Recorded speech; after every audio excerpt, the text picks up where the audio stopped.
Are you someone who's watched tons of YouTube videos, you bought expensive products, you've tried everything to try to get your daughter's hair to grow, but it's still dry, it's breaking off, and you're just not seeing any type of length? If that sounds like you, I understand, and I've been there. And today we're going to be talking about the 7 biggest mistakes that prevent Black girls' hair from growing, especially type 4 hair, and what you can start doing instead. So my daughter was bald for the first 2 years of her life. She literally had no hair. Here's a picture. This is her at age 2. Her hair was very little. That's when it finally started to grow. And when it did start to grow, it was always dry. I couldn't keep it moisturized no matter what product I tried. And it was breaking off because it was dry. It even got to the point that I had to cut several inches off of her hair later on down the line due to damage that I have caused from implementing practices that did not work for her hair texture. After having to cut all those inches off, I decided I had to figure out what I need to do in order to implement the right routine for her hair. Because there was no way that God gave me a child whose hair I just didn't know how to take care of, or whose hair I couldn't take care of. Fast forward to today, her hair is thick, it stays moisturized finally, it's no longer breaking off, and it's growing and retaining length like never before. So I want to help you skip the frustration, skip the years of trial and error that I did, and let's talk about those 7 biggest mistakes that you could be making that prevent Black girls' hair from growing. So mistake number 1 is treating her hair like it's yours. Oh, I was so guilty of doing this because I thought, well, I know how to care for my own hair, so it should be easy caring for my daughter's hair, whose hair is completely different from mine.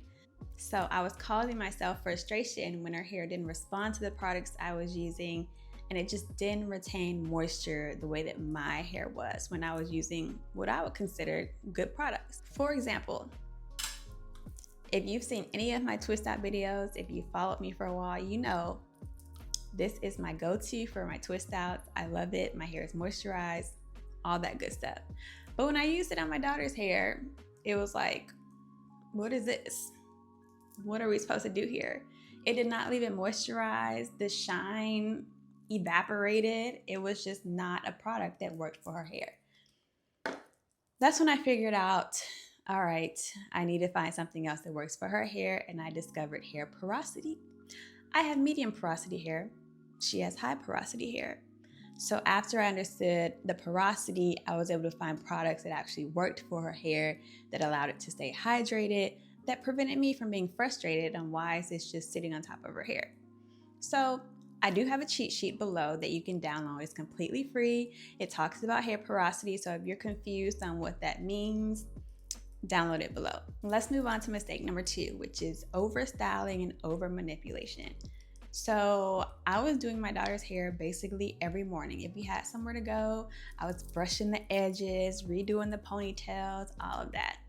Little did I know, I was causing breakage to her edges. Slowly over time, they start to thin out. So disappointing, I know. I was even using a soft bristle brush, but that constant tension on her edges from brushing and brushing, that wear and tear, was causing it to thin over time. What I learned was she doesn't need perfect edges. She doesn't need styles that have to be redone every day, because kids don't care about that stuff.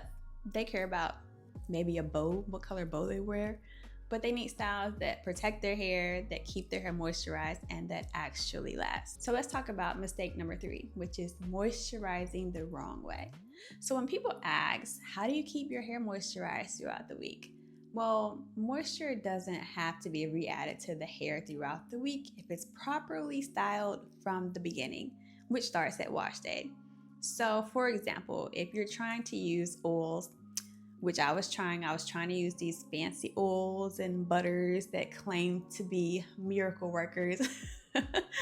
And you're using these oils on dry hair expecting miraculous results, that's not gonna work, because oils are not moisturizing. They can seal in moisture, but that's not where the moisture is going to come from. Mistake number 4 is skipping wash day for too long.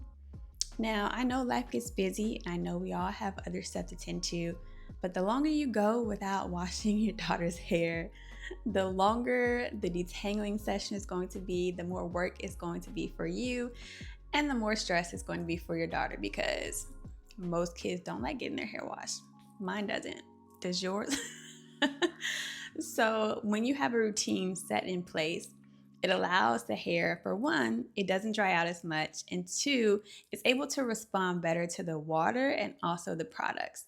So by having a scheduled wash day, you're going to cut back on the detangling process. You're going to cut back on the hair being brittle and the hair being dry because the moisture is gone. So some hair textures last longer when it comes to being moisturized. Others, water evaporates as soon as you spray it on there, pretty much.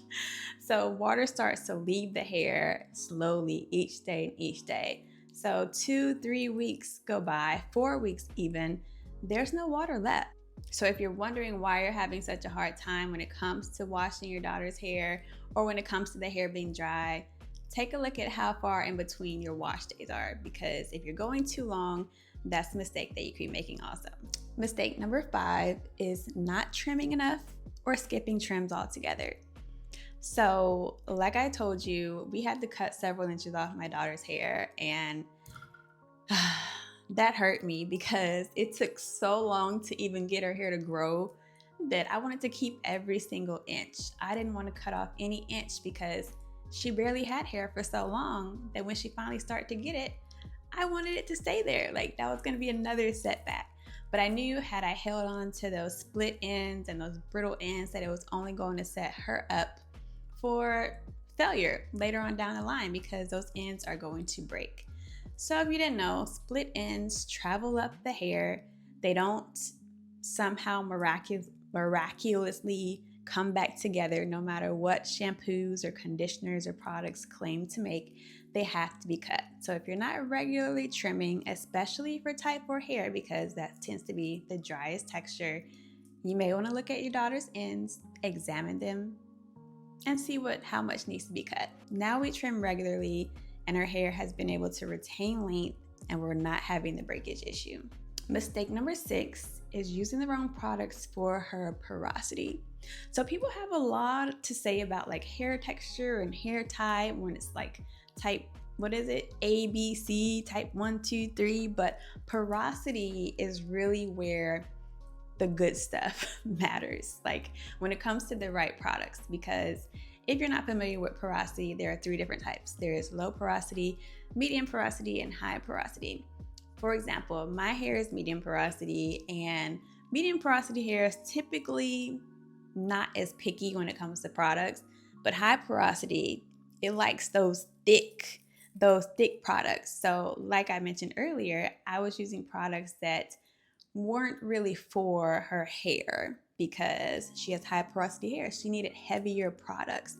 So if you haven't understood your daughter's hair porosity, like I mentioned, there is a cheat sheet below and it will break down porosity for you, and you'll be able to select products that will keep her hair moisturized based on her hair porosity. Let's talk about mistake number 7, which is tight styles that are ruining her edges. So we talked about how brushing ruining the edges, but let's talk about these tight hairstyles, especially braids, because braids have become so popular amongst really little kids these days. And there's nothing wrong with braids if they're done properly, but a lot of these braids you see are the really tiny ones, the really fancy ones with the zigzags and the hearts and the squiggly lines and the swoop-de-whoops, like all the fancy stuff with the added hair extensions. And if these braids are done too tight, that is wreaking havoc on your daughter's edges. Sometimes hair loss is irreversible, and there are little kids 3-4 years old walking around whose edges are all the way back like they're 60 because of these too tight hairstyles. I'm guilty of this too. Even doing a simple rubber band hairstyle like this one was too tight. And I realized it was too tight when I saw those little dots puckering up on her scalp. So if you see those little dots puckering up on the scalp, or she's always scratching, or she's saying it's too tight, that's a red flag, and that's a sign that the hairstyle is too tight and can lead to damage. We don't want damage. We want healthy hair. We want long hair. So if you've made any of these mistakes, it's okay. You can rebound, hopefully. Hopefully it's not too far gone, but you can rebound. You can implement healthy habits in order to have your daughter's hair healthy and thriving and growing. So these are the 7 biggest mistakes that we make that affect Black girls' hair from growing.